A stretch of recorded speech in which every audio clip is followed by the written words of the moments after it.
안녕하세요. 처음으로 인사드리네요.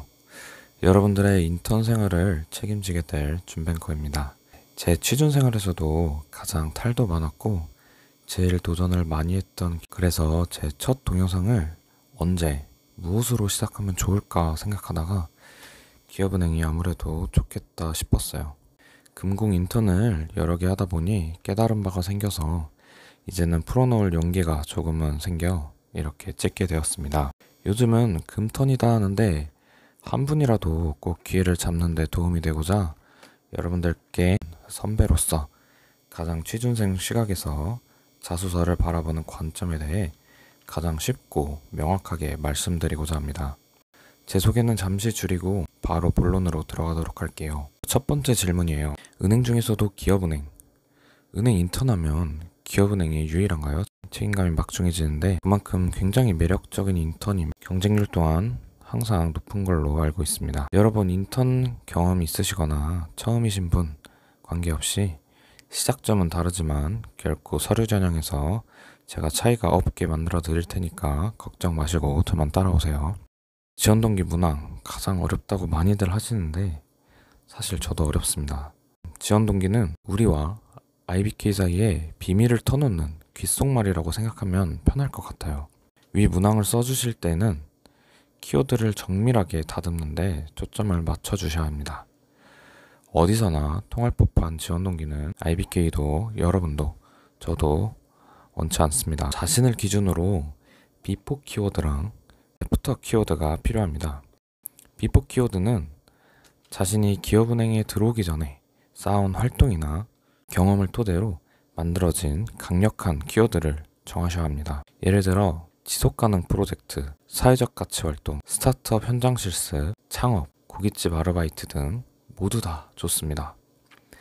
여러분들이 경험하신 내용에 연관성을 두어 연결하는 것이 필요합니다. 이 키워드로 기업은행이 추구하는 가치와 활동 방향에 연결시켜 기업은행 문에 맞는 유일한 열쇠를 만드셔야 합니다. 특히 지원 동기에서 연결점을 찾지 못한 경험은 과감히 버리십시오. 그 다음 애프터 키워드는 인턴 생활을 하게 되면서 필요하거나 얻게 될 가치에 대해 고민하는 것입니다.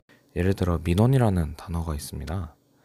단순히 고객 대면 업무도 있겠지만 민원을 통해 만들어진 무수한 서류들이 기업에는 존재합니다. 우리는 보이는 고객만 강조하지 보이지 않는 서류도 정말 중요합니다. 보이지 않는 관점에 초점을 맞추는 문장을 써주셔야 인턴으로서 더 매력적으로 보일 겁니다. 눈에 보이는 동기와 얻고자 하는 바는 매력이 떨어지기 때문이죠. 또 다른 예시를 말씀드리면 4차 산업으로 발생할 기술들이 일상화되면서 수집하는 데이터의 변화, 체험, 어떤 고객들이 IBK 고객으로 오실지 중소기업인들을 간접적으로 지원하며 우리나라의 기업이 정말 많다, 다양한 일들을 하고 있구나 라는 점이 있겠습니다. 더 많은 예시들은 여러분들의 경험에서 비롯될 것이라고 생각합니다. 그 경험에서 우러나온 깨달은 바를 꼭 써주셔야 됩니다.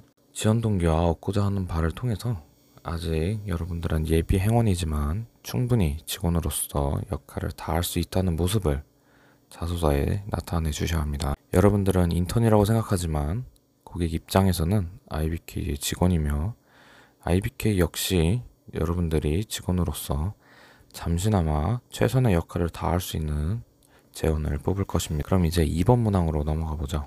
IBK에서도 이 문항에 대해서는 본인에 대해 쓰는 느낌이 굉장히 강하다고 느껴집니다. 추천드리기엔 평범한 단어이지만 새로운 발상이 담긴 의미 있는 단어를 쓰는 게 좋지 않을까 생각합니다. 확실하게 말씀드릴 수 있는 것은 의미의 예측이 가능한 단어는 삼가해 주시고 자신의 경험에서 비롯된 단어야 하며 수식어 또는 단어를 떠올렸을 때 상대에서 보여지고 느껴지는 관점에서 포용성장, 지속가능성, 공정가치, 다양성, 봉사 이런 의미를 담으면 좋을 것 같습니다.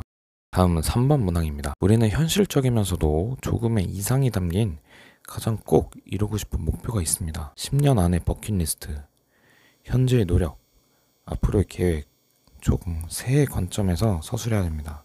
개인적인 문항인 만큼 이 부분은 자유도가 매우 높은 문항으로 보여집니다. IBK와 연관을 시킬 의무가 없는 문항이며 대신 각 버킷끼리 서로 연관성을 이루는 것에 초점을 맞추셔야 합니다. 예를 들어 3년, 5년, 10년 등 기간의 구체화를 통해서 버킷에 대한 노력의 구체성, 향후 확장과 심화에 대한 부분을 함께 고민하면서 자신의 버킷을 구체화할 수 있어야겠죠. 뭐하고 대등한 관계를 서술하는 것보다는 세 가지가 연결되며 확장성과 심화, 이 세 가지가 연결되어 하나의 목표를 이루겠다. 버킷이 가장 좋을 주제가 되지 않을까 생각합니다. 남들에게는 평범하지만 자신에게는 꼭 이뤄야 할 꿈일 수도 있고, 남들이 말도 안 된다고 할 때 그 꿈을 이룰 수 있는 구체성이 있다면 그 버킷은 세계 유일한 버킷이 될 것입니다. 그러니 여러분들이 갖고 있는 그 목표 그대로 적어주시고 좀 더 깊게 고민해 보시면 아주 좋은 소재가 될 것입니다. 다음은 4번 문항입니다. 기업은행은 예전 공채 면접에서도 1박 2일을 보냈죠. 팀활동 면접이 존재했던 만큼 기업은행은 팀이라는 경험에 굉장히 중요한 포인트를 두고 있습니다. 다른 시중은행과는 달리 합병이나 인수 과정이 없었죠. 스스로 커왔던 기업입니다. 팀이라는 것이 굉장히 이들에게는 중요한 가치관으로 다가오겠죠. 단체 성과에서의 본인 역할이 분명하게 드러나야 하고 자신으로 인해 드라마틱한 상황 전개는 자제해 주시는 게 좋겠습니다. 절충안을 마련한 점, 갈등을 최소화한 점, 협력이 있으면 반드시 갈등이 존재하듯 위와 같은 내용을 충분하게 넣어서 서술해 주시면 되겠습니다. 이제 마지막 문항입니다. 논술 문항으로 여겨지면서 변별력이 아무래도 여기서 가장 크게 벌어지지 않을까 생각하는 문항입니다. 디지털 금융 서비스를 몇 가지 제가 정리해 보았는데요. 첫 번째는 IBK, 바이오 정보 분산 관리 금융 표준 기반의 정맥 인증 서비스. 너무 긴데 한번 알아보도록 하죠. 이 서비스는 여러분들의 손바닥 정맥을 활용해서 통장이나 인감, 그리고 비밀번호, 신분증 이런 게 전혀 없는 금융거래 서비스인데요. 손바닥 정맥은 다른 신체 부위보다 정보량이 정말 많다고 합니다. 그래서 본인 인증률이 높고 변조가 굉장히 어렵다고 하죠. 또 사람마다 정맥, 혈관, 굵기, 모양 등이 너무나도 달라서 기존 손가락, 우리 지문 있죠? 지문보다도 훨씬 더 정확하다는 평가를 받고 있다고 합니다. 그래서 요즘 은행이 대면을 해야 되냐, 비대면을 해야 되냐, 이것의 절충안으로 은행 영업장 현장을 디지털화를 시켜서 업무 처리 속도를 높이고자 실시하고 있는 서비스입니다. 다음은 토스증권, 정보 검색 기반의 혁신적 MTS라고 하네요. 눈높이에 맞춘 간편하고 쉬운 모바일 트레이딩 시스템을 구현하고 있죠. 투자자가 친숙한 브랜드명을 검색창에 입력하면 관련 종목들이 조회되죠. 그리고 매도라는 이름이 이제 토스에서는 구매하기, 판매하기로 표시됩니다. 음원 차트처럼 구매 탑100, 관심 탑100, 영업이익률 탑100 등 이제 매매 관점이나 재무제표 기반의 정보가 제공되는 어플입니다. 다음은 이제 중소벤처기업진흥공단의 정책자금 온라인 신청 서비스입니다. 제가 듣기론 예전에는 길게 줄을 서서 새벽부터 와서 접수를 받았다고 하네요. 제주도에 연돈 돈가스 있죠. 그런 것처럼 고객들이 힘들게 왔는데 접수도 안 되고 끊기게 되면 해줄 때까지 자리에서 쉽게 일어나지 못했다고 합니다. 현재는 비대면 온라인으로 신청되고 있죠. 그만큼 시공간 제약이 없어서 다양한 기업이 지원을 받을 수 있는 반면에 정말 빠르게 마감되거든요. 자금이 필요한 기업들이 쉽게 기회를 얻지 못해 너무나 아쉬운 서비스입니다. 왜냐하면 컴퓨터 성능에 따라서 이 접수가 이루어질 수도 있다고 생각을 할 수 있거든요. 그 다음은 네이버 구독 서비스 운영, 플러스 멤버십 서비스와 프리미엄 콘텐츠 서비스네요. 월 4,900원의 구독료를 내면 쇼핑, 웹툰, 웹소설, 영화 등 다양한 디지털 콘텐츠 이용권을 연계하여 제공하는데 네이버는 구독 서비스를 확대하여서 프리미엄 컨텐츠라는 서비스로 컨텐츠 제작, 결제, 데이터 분석 등 컨텐츠 판매에 필요한 고도화된 툴을 제공하고 컨텐츠의 구독 수수료를 10% 가져가는 방식이라고 합니다. 금융 서비스가 기반이 돼서 네이버가 다양한 디지털 컨텐츠를 연계하고 확장하는 모습을 볼 수 있네요. 마지막은 카카오뱅크의 공인인증서 없는 자체 인증서 기반의 전자서명이 있습니다. 공인인증서가 없다. 혁신이죠.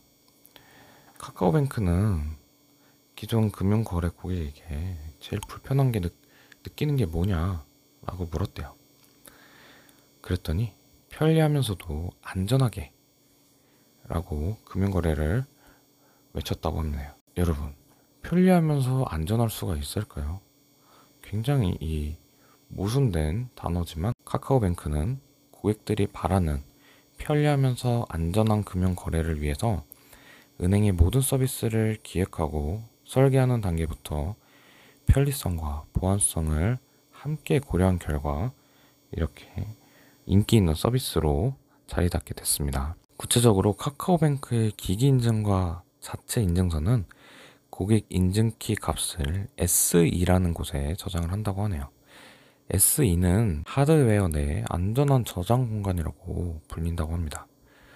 즉, 인증의 가장 중요한 고객 인증키 값을 저장해서 악성 코드 감염이나 해킹 위협으로부터 안전하도록 인증 기술을 구현하고 있다고 하네요. 사실 우리가 쓰는 서비스는 한정되어 있듯 서비스는 무한한 범위이지만 정작 우리에게 와닿아 활용하는 서비스는 많지 않을 것입니다. 겹치는 서비스도 많고 얼마나 더 구체적이고 사용자의 관점에서 개선점을 서술했냐에 따라서 점수도 매겨질 것입니다. 돌아가서 경험해본 이라는 말이 있죠. 이러한 전제가 깔린 만큼 꼭 시간을 내서 우리는 서비스를 직접 경험해 써야지 않을까 생각을 합니다. 최근 비대면 서비스가 활성화된 만큼 금융권 인턴을 경험하신 분들께서는 그와 관련된 서비스를 서술해 주시면 가장 현장감을 가져다 준다고 해야 되죠. 처음 인턴이신 분들에게는 설명드린 곳을 방문하거나 아니면 앱을 설치해서 직접 참여해보고 활용해보고 적어보시는 게 좋겠습니다. 제가 준비한 자료는 여기까지고 은행 현장에서 고객을 대하는 유일무이한 기회인 만큼 오랜 시간 투자하셔서 꼭 IBK 인턴이 되십시오. 중소기업인들의 앞길을 밝히는 예비 행운이 되시길 기원하겠습니다. 감사합니다.